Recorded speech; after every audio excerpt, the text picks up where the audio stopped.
సంక్రాంతి పండుగ సందర్భంగా నిషేధిత చైనా మాంజా నిషేధం వాడిన వారిపై కఠిన చర్యలు డీఎస్పీ రాజశేఖర్ రాజు.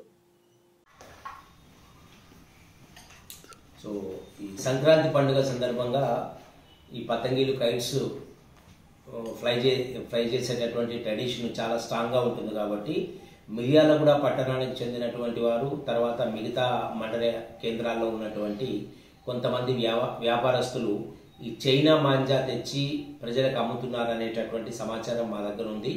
అందరికీ నేను సీరియస్గా వార్నింగ్ ఇస్తూ ఉన్నా, దయచేసి ఈ పద్ధతి బంద్ చేసుకోండి. చైనా మాంజా మేము ఏ షాపులు చెక్ చేసినప్పుడు దొరికినా లేదు ఎవరన్నా వాడుతూ మాకు కనిపించినా వారి ద్వారా అమ్మిన వారి సమాచారం తీసుకొని వారి మీద చట్టరీత్యా కఠినమైనటువంటి చర్యలు తీసుకోబడతాయి.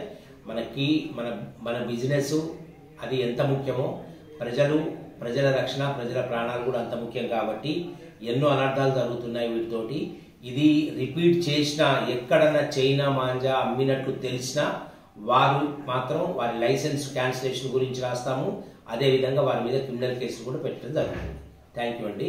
ప్రజలందరికీ కూడా విజ్ఞప్తి, ఎవరికైనా ఈ చైనా మాంజా పలానా షాపులో అమ్ముతున్నారనేటటువంటి సమాచారం ఉంటే కైండ్లీ మాకు ఇన్ఫర్మేషన్ ఇవ్వండి, మా సహాయం తీసుకోండి. Thank you.